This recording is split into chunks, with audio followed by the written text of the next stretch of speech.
La semaine dernière, on a abordé la question du jeûne par la grâce du Seigneur et on avait abordé la définition même du jeûne. C'est quoi le jeûne? Et on s'était arrêté là. On avait commencé à creuser quelques points sur le pourquoi du jeûne, mais généralement, on s'est arrêté sur la définition, c'était quoi le jeûne. Et comme c'est des enseignements, ce ne sont pas forcément des prédications, j'aimerais savoir déjà, est-ce qu'à ce niveau, quelqu'un a une question ou est-ce que quelqu'un peut nous résumer déjà ce qu'on a pu voir par la grâce du Seigneur? C'est quoi concrètement jeûner? Jeûner, c'est quoi? C'est quoi le jeûne? On a pu voir que cela ne concerne pas la chair, mais plutôt c'est une forme d'humiliation de l'âme, les passages du psaume. Ouais, très bien. Merci beaucoup, mon frère. Donc, du coup, en fait, ce qu'on a dit, c'est que le jeûne, l'objectif du jeûne, c'est pas l'humiliation de la chair. Il est évident que la chair sera humiliée lors des temps de jeûne. Mais le but, ce n'est pas humilier la chair en s'abstenant des aliments et autres. Ce qu'on a dit par rapport au jeûne. Parce que il y en a qui pensent que jeûner, c'est quand tu arrives, tu arrêtes tu te prives des aliments, tu te prives de certaines choses. Ça fait partie du jeûne, mais c'est pas ça concrètement. Quand on jeûne, l'objectif n'est pas l'humiliation de notre chair, de notre corps, notre corps physique. Ce n'est pas ça. Et il est évident que notre corps physique sera affaibli, ce qu'on a dit, et l'affaiblissement du corps va effectivement avoir l'impact sur l'affaiblissement de la chair. Donc le péché qui est dans la chair, normalement, il est censé être crucifié. Voilà.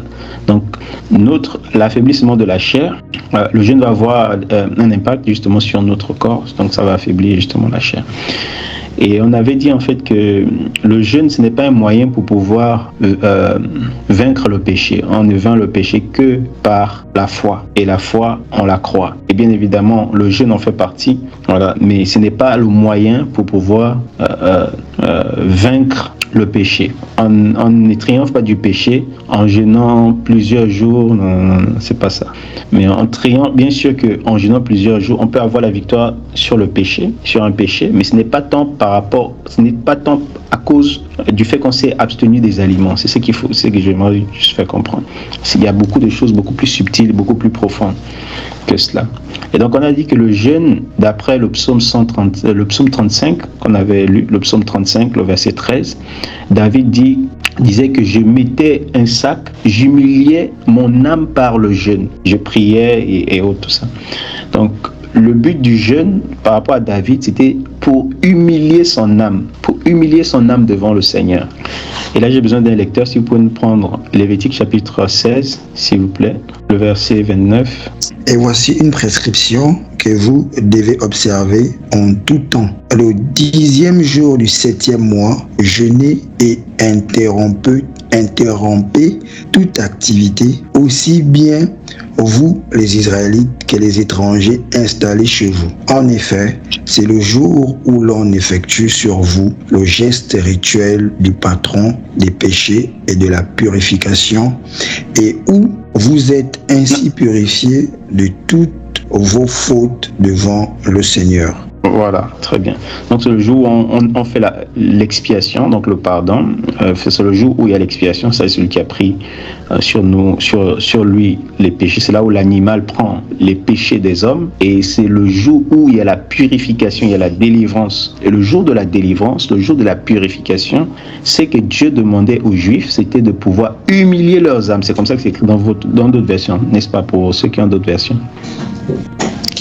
Chez Idriss, c'est écrit jeûner. Vous jeûnerez ce jour. Vous priverez des aliments. Mais chez vous, c'est écrit comment? Humilier vos âmes, n'est-ce pas? Le verset 29. Voilà. Donc, c'est ce que je disais, que le jeûne, c'est l'humiliation des âmes. C'est l'âme qui doit être dans une humiliation, en fait. Et Dieu avait donné ce commandement ici aux Juifs. Ici, c'est le jour du grand pardon qu'on appelle le Yom Kippour en hébreu. Et ce jour-là, ils doivent impérativement humilier leurs âmes le 7e mois, le 10e jour du 7e mois. Ils doivent humilier leurs âmes, et l'humiliation, pour pouvoir humilier leurs âmes, comme David l'a dit dans le psaume 35 qu'on vient de lire, c'est par le jeûne. C'est pourquoi dans la version d'Idriss, c'est écrit vous jeûnerez ce jour. Mais dans la version originelle, c'est vous humilierez vos âmes ce jour. Donc eux, ils ont le commandement de pouvoir jeûner. Ils ont le commandement de pouvoir s'humilier. Parce que, voilà, en ce jour, Dieu va répandre sa grâce. Donc, il y a un lien entre le fait que Dieu répande sa grâce et le fait qu'eux, ils s'humilient derrière. Vous voyez? Donc, c'est vraiment important, on va pouvoir établir ce lien. Il y a un lien, parce qu'il y a un lien entre le fait que l'animal soit immolé et le fait que les âmes soient humiliées. Une âme humiliée, pourquoi Dieu veut que les âmes s'humilient? Alors qu'il va manifester sa grâce, il va manifester l'expiation, il va manifester le pardon des péchés. Ouais. Donc ça, c'est la pensée de Dieu, déjà même, non seulement pour les Juifs, parce que en ce jour, ils seront comme ça, le jour que le Seigneur fera propitiation à ce peuple, ils pleureront tous et verront celui qu'ils ont percé. Ils humilieront leurs âmes, ils jeûneront par famille, comme le Seigneur le dit dans les prophètes.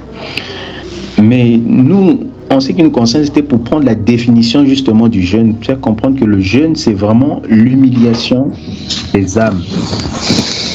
Et maintenant, on humilie le jeûne, l'objectif du jeûne, c'est vraiment humilier l'âme. Notre âme doit être dans une humiliation. Et l'humiliation, comme on a dit, on va détailler, mais on l'avait déjà dit aussi la dernière fois, c'est vraiment une posture de cœur, Ça commence d'abord par là.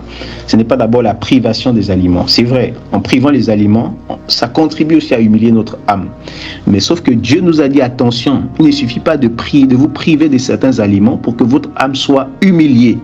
Parce qu'il a dit, les Juifs jeûnaient, et quand ils jeûnaient, Dieu ne prenait pas plaisir à leur jeûne. Et ils ont commencé à se plaindre.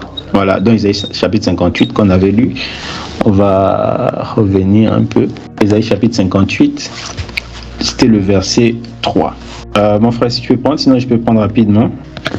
Sinon, j'y suis. Donc, le Seigneur dit, si tu peux juste prendre le verset 3. C'est à moi? Moi, j'y suis. Ben, vas-y rapidement, le verset 3. Pour nous faire de jeûner, si tu ne le vois pas, de mortifier notre âme, si tu n'y as point égard. Voici le jour de votre jeûne, vous vous livrez à vos penchants et vous traitez durement tous vos mercenaires. Ok. Donc, ici, le Seigneur dit, c'est pas le Seigneur, c'est les Juifs qui parlent. Ils disent à Dieu, que nous sert-il de jeûner? Que nous sert-il de mortifier notre âme si tu ne prends point égard, si tu ne vois pas? Voici, le Seigneur répond, voici le jour de votre jeûne, vous vous livrez à vos penchants, vous traitez durement vos mercenaires et tout. Vous jeûnez. Et Dieu dit, est-ce que là c'est un jour de jeûne auquel je prends plaisir? Le jour où tu humilies ton âme, tu baisses ta tête comme un jonc et que tu te mets sur le sac et la cendre. Est-ce que c'est en te privant des aliments seulement, que tu appelles cela un jour de jeûne que Yahweh prend plaisir? Non. Et Dieu dit que le jour que vous jeûnez, le jour que vous jeûnez, vous disposez vos cœurs, en fait, vous vous livrez à vos penchants naturels. Vous vous livrez à vos penchants. Et pourquoi, en fait, le Seigneur pourquoi le Seigneur n'exauce-t-il pas son peuple? Pourquoi le Seigneur n'exauce-t-il pas son peuple? Excusez-moi, il y a un peu quelque chose de façon spirituelle qui vient de se passer là. C'est pour ça que je cherche à comprendre un peu ce que le Seigneur veut m'enseigner. Mais bon, bref, je continue dans l'enseignement. Donc le Seigneur dit qu'il ne suffit pas de s'abstenir des aliments, il ne suffit pas en fait de pouvoir priver son corps et en même temps vivre selon les penchants de son âme pour pouvoir dire que non, je jeûne. Si tu jeûnes, si ce n'est pas d'abord une disposition de l'âme, même si tu te prives de certains aliments, tu vas toujours tendre ton cœur vers d'autres choses que Dieu n'aime pas. Et donc ton cœur n'est pas dans une sorte d'humiliation, mais ton cœur, comme le Seigneur va le démontrer, il tape durement le poing sur la table, il traite durement leurs mercenaires, il parle méchamment. Donc vous voyez, donc quelqu'un qui est dans le jeûne, qui n'a pas une posture de cœur adéquate, son jeûne est nul et sans effet. Ça ne peut pas plaire au Seigneur.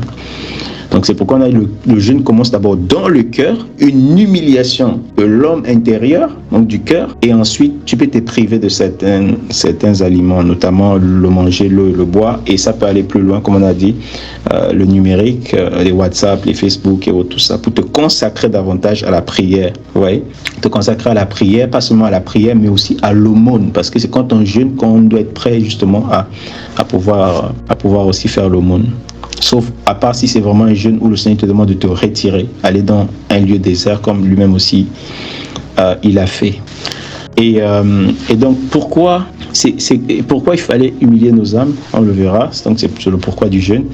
Mais ce que je voulais souligner déjà ici, c'est que c'est important de jeûner, d'humilier nos âmes. Pourquoi? Parce que c'est à cela que Dieu prend réellement plaisir. Et on avait dit que le Seigneur, justement, quand il a commencé son enseignement à poser la doctrine, les premiers mots de la doctrine de Christ, c'est « Heureux les pauvres en esprit, heureux les mendiants en esprit, car le royaume de Dieu est à eux. » Voilà. Donc, c'est vraiment ceux qui sont mendiants en esprit, c'est ceux qui acceptent, qui réalisent leur pauvreté spirituelle, voilà, par rapport à Dieu bien évidemment. C'est ceux qui réalisent que sans le Seigneur ils ne sont rien, voilà, et qu'ils ont besoin du Seigneur. Ceux-là en fait, à qui le royaume est donné, vous voyez. Le royaume est donné à ceux-là. Après, il continue, heureux les affligés, car ils seront consolés. Donc le fait d'être dans une affliction devant le Seigneur, il ne s'agit pas ici d'être persécuté. Dieu ne va pas consoler tous ceux qui sont persécutés. Beaucoup vont mourir, vont aller en enfer. Mais il s'agit bien évidemment ici, voilà, d'être affligé devant le Seigneur, d'être affligé devant Dieu. Donc, les premiers mots de la prédication du Seigneur, c'est vraiment pour amener l'homme à une posture d'humilité et d'humiliation devant lui, afin qu'il puisse recevoir la suite. Parce que, comme je dis, si ça ne commence pas par là, elle ne peut pas recevoir la grâce de Dieu. Vous voyez, on vient de lire en fait Lévitique chapitre 16, où Dieu a donné justement le sacrifice perpétuel, où on devait immoler le bouc. Il devait avoir deux boucs, un bouc Azazel et un bouc de Yahweh qui devait être immolé, qui devait porter le péché du peuple. Donc tout ça c'était une image de Christ, une préfiguration du sacrifice de la croix. Et Dieu dit que durant ce jour, les gens doivent jeûner, humilier leurs âmes. Pourquoi? Parce que la grâce de Dieu ne vient saisir que des gens qui s'humilient, qui sont humbles, voilà, qui reconnaissent leur pauvreté spirituelle devant Dieu. Si quelqu'un n'est pas pauvre, voilà, ne se voit pas comme un mendiant spirituel devant le Seigneur, il ne peut pas recevoir la grâce de Dieu. C'est pourquoi Dieu a lié le jour de jeûne chez les Juifs au jour de l'expiation. Donc pour pouvoir recevoir les bénéfices de l'expiation, il faut que tu t'humilies devant Dieu. Et Dieu aime ça. Et David l'a compris. Tu vois, mon frère Idriss, si tu peux nous prendre le psaume 51, le verset 18, David a compris ces choses. Et c'est pourquoi il dit au Seigneur que, Seigneur, si je pouvais t'offrir, c'est le jour que David avait péché. David avait péché, on sait que David avait péché avec Bathsheba, avec la femme d'Uri, et le Seigneur était venu pour le réprimander. Et David, quand il se repent, David dit, si Dieu prenait plaisir au sacrifice, il aurait donné à Dieu beaucoup de sacrifices, beaucoup les holocaustes. Mais il se rend compte que le sacrifice auquel Dieu prend plaisir, c'est avoir une âme humiliée, une âme contrite, une âme, voilà, brisée devant lui. Si tu veux prendre ça, mon frère, on va lire, Idriss. Psaume 51, verset 18, il est écrit « Si tu eusses voulu des sacrifices, je t'en aurais offert, mais tu ne prends point plaisir aux holocaustes. Les sacrifices qui sont agréables à Dieu, c'est un esprit brisé. Ô Dieu, tu ne dédaignes pas un cœur brisé et contrit. Répands par ta grâce tes bienfaits sur Sion. Bâtis les murs de Jérusalem. » Alors... Non, c'est bon, tu peux me t'arrêter. Okay. Donc, si tu eusses voulu des sacrifices, je t'en offrirai. Mais tu ne prends point plaisir aux holocaustes. Voilà. Les sacrifices qui sont agréables à Dieu, c'est un esprit brisé. Oh Dieu, tu ne dédaignes pas un cœur brisé et contrit. Voici David. C'est là, il était l'homme selon le cœur de Dieu, parce qu'il a compris ça. Il ne suffit pas de faire les sacrifices ici. Tu te prives de ceci, tu te prives de cela. J'ai fait les sacrifices. David dit non. Si Dieu aimait les sacrifices, je n'aurais offert, même les holocaustes et tout ça. Mais c'est le vrai sacrifice auquel il prend plaisir. C'est une âme. Voilà, là il dit un esprit justement, un esprit brisé, voilà. Dieu ne dédaigne point un cœur brisé et contré. Donc non seulement l'esprit, mais aussi le cœur. Voilà. Mais l'âme, c'est vraiment par rapport au cœur. C'est vraiment par rapport à notre cœur qui doit être brisé. C'est ce que ça veut dire aussi. Humilié, c'est vraiment, c'est-à-dire se présenter devant le Seigneur. Voilà, pour présenter sa pauvreté devant le Seigneur. Comprendre que nous ne sommes riches que par le Seigneur. Notre richesse, c'est le Seigneur. Et donc, sans le Seigneur, nous sommes pauvres. Et nous devons davantage, en fait, nous présenter devant le Père quand on prend ces temps d'humiliation, voilà, pour pouvoir encore réaliser combien, sans lui, nous sommes malheureux, misérables, pauvres, aveugles et nus, comme la Odyssée, qui, après avoir rejeté le Seigneur, se disait « Je suis riche, jusqu'à ce que Christ se révèle à elle, cette église, et lui dit « Tu ne sais même pas que tu es misérable, pauvre, aveugle et nu. Pourquoi? Parce qu'elle a mis Christ dehors. Et Christ dit, je me tiens à la porte et je frappe. Vous voyez? Donc Christ, en fait, la Odyssée, si elle réalise quelle est sa condition, sa pauvreté, sa nudité, ben, elle va recevoir la grâce de Dieu. Mais sinon, si elle ne réalise pas, le Seigneur frappe, ben, il ne sera pas. Donc ici, il est question, dans les temps de jeûne, c'est vraiment humilier son âme devant le Seigneur. Si nous ne sommes pas nus, si nous humilions nos âmes, ça dépend. Comme on a vu Daniel, il a humilié son âme par le jeûne et il se repentait des péchés. Mais est-ce qu'on peut citer un seul péché que Daniel a commis dans le livre de Daniel? Non, on ne voit pas. On voit un Daniel parfait. Ouais. Donc Daniel, il s'humiliait pour ses péchés, mais pour les péchés de son peuple aussi. Donc c'est vraiment important. Quand on s'humilie, quand on prie pour des gens, on doit être un avec ceux avec qui on prie. C'est-à-dire quand on vient devant le Seigneur, c'est comme Moïse. C'est pour ça, intercéder, c'est une lourde responsabilité. Un intercesseur, un justice on parlera de l'intercession, mais un intercesseur, c'est quelqu'un qui se substitue, voilà, au peuple, qui porte le peuple de Yahweh devant lui.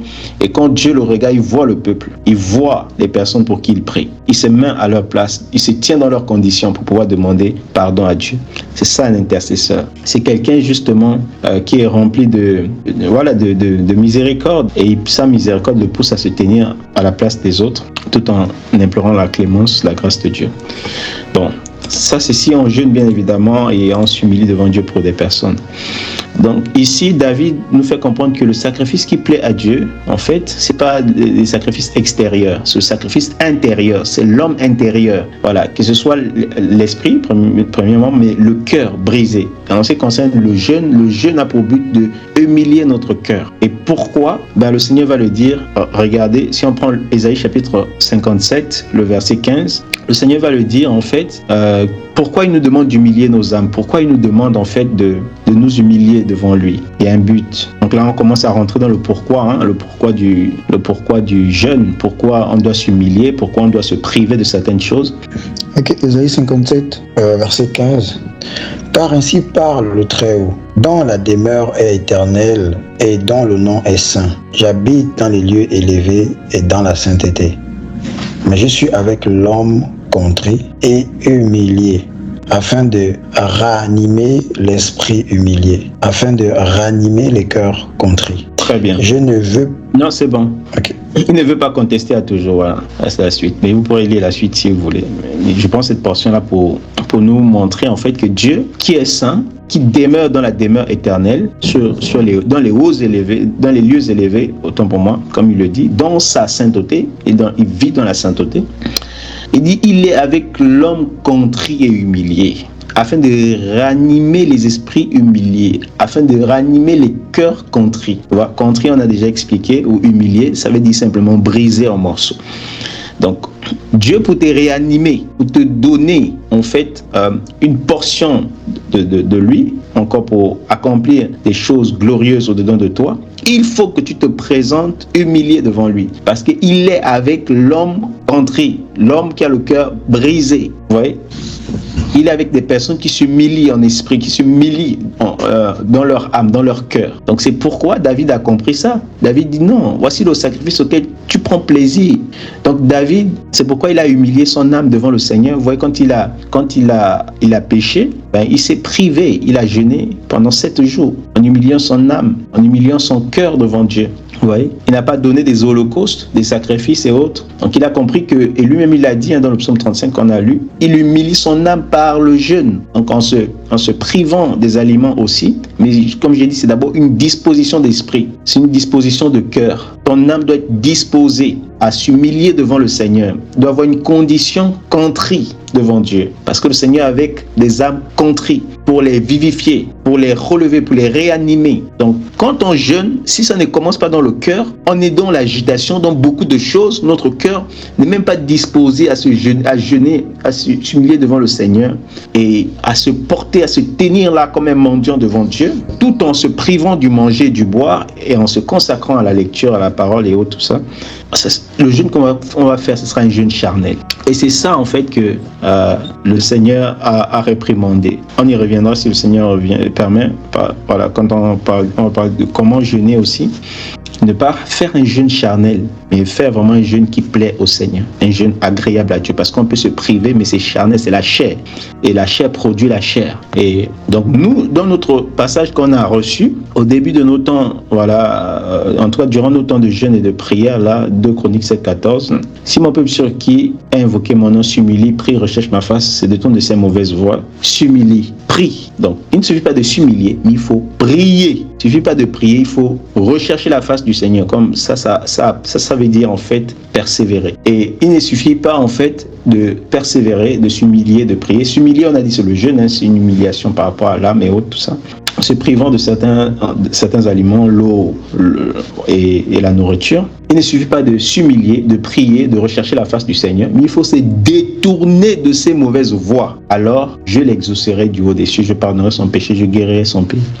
Donc, c'est détourner de ses mauvaises voies. Une mauvaise voie, ce n'est pas le péché seulement. La mauvaise voie, bien sûr, c'est le péché. Mais quelqu'un peut pécher et ne pas être dans une mauvaise voie. Il n'a pas fait attention, il est tombé dans le péché, il se relève. Mais quelqu'un qui se tient dans une mauvaise voie sera toujours en train de pécher, en train de pratiquer le péché. Parce qu'il est sous la voie du péché, il n'est pas sous la voie de Christ. La voie de Christ, c'est une voie resserrée, étroite. Vous voyez ? Resserrer le chemin, la voie de Christ, le chemin de la sainteté. Et si quelqu'un y marche, s'il ne fait pas attention, bien évidemment, l'ennemi peut le sortir, mais et il tombe. Mais le Seigneur est puissant pour le relever, parce qu'il ne pratique pas le péché, il ne se tient pas dans une voie de péché. Mais quelqu'un qui se tient dans la voie, dans une mauvaise voie, une voie de péché, et que tu nous parles des voies, des gens comme des Balaam, ils ont créé des voies, des boulevards que les gens empruntent aujourd'hui pour rechercher les honneurs, la gloire et autres. Des gens comme Caïn, ils ont créé des voies, on ne parle de la voie de Caïn. Donc le chemin de Caïn, qui est le chemin de la haine, quand tu te tiens là, tu cajoles la haine, l'amertume, quand ton frère, ta soeur, tu te tiens dans la voie de Caïn, la voie de Caïn qui conduit au meurtre, tu vois. Donc même quand tu n'as pas tué quelqu'un, tu te tiens là, parce que tu entretiens, tu cajoles cela, tu entretiens des éléments qui nourrissent la haine, l'amertume dans ton cœur. Tu es sur une mauvaise voie. Il y a beaucoup de voies. La voie de la fornication, tu entretiens des images pornographiques et autres, tout ça. La voie du péché, vous voyez, de la cigarette et autres. Tu entretiens des choses et tu ne veux pas te débarrasser de cela. Ça, tu es dans la voie du péché. Mais le Seigneur dit c'est détourner des mauvaises voies. Sortir de la voie, c'est déjà se tenir dans le Seigneur et rejeter tout élément qui est susceptible de pouvoir te ramener à produire les mêmes effets. Les mêmes choses que tu entretiens vont te pousser toujours à commettre les mêmes péchés. Tu sais que cette jeune fille te convoite, ce jeune homme te convoite et autres, mais tu ne veux pas te séparer, ou bien tu sais que ça c'est une mauvaise compagnie, tu ne veux pas te séparer, tu ne veux pas supprimer les numéros, tu entretiens cela, tu es dans une voie qui va te conduire au péché, au mal, vous voyez. Donc la voie, c'est vraiment être dans tous ces éléments d'iniquité là qui te conduit à l'iniquité. C'est ça la voie. Ton cœur n'est pas détaché de cela pleinement. Même si tu ne pêches pas pendant un temps, mais après tu reprends parce que tu te tiens toujours dans cette voie, dans la voie du péché. C'est pour ça que l'Écriture dit heureux, alléluia. Heureux l'homme qui ne s'arrête pas, qui n'écoute pas la voix, le conseil des méchants, qui ne s'arrête pas sur la voie des pécheurs. Les pécheurs ont une voie, les justes ont une voie. Mais tu t'arrêtes sur la voie des pécheurs, ça va te pousser à t'asseoir en compagnie des moqueurs. Vous voyez, on a déjà partagé sur ces choses. Et donc, le Seigneur ne veut pas qu'on soit dans des mauvaises voies. C'est pourquoi, si mon peuple sur qui est invoqué mon nom s'humilie, prie, recherche ma face, se détourne de ses mauvaises voies, alors là, Dieu exauce, il pardonne, il guérit. Donc, le Seigneur nous appelle à sortir de toute mauvaise voie. C'est le jeûne aussi. Quand on jeûne, on s'humilie, c'est une bonne chose. On prie, c'est une bonne chose. Rechercher la face, c'est une bonne chose. Mais il faut examiner ses voies, et se détourner de toute mauvaise voie pour pouvoir recevoir l'exaucement du Seigneur. Donc le jeûne, en résumé, c'est vraiment l'humiliation de nos âmes. Voilà, le jeûne c'est vraiment le fait de se priver du manger, du boire, a pour but, l'objectif d'humilier nos âmes, pas notre corps. Et l'objectif, c'est que nos âmes soient humiliées devant le Seigneur, que le Seigneur voit vraiment que nous présenterons vraiment des personnes qui ont vraiment besoin de lui. C'est ça le jeûne. Et se détourner de toute mauvaise voie, il est évident. voilà un peu comment je peux définir le jeûne. Se priver du manger et le boire ayant l'objectif d'humilier son âme. Pas seulement du manger et de boire, de toute mauvaise voie, donc de tout ce qui ne glorifie pas le Seigneur.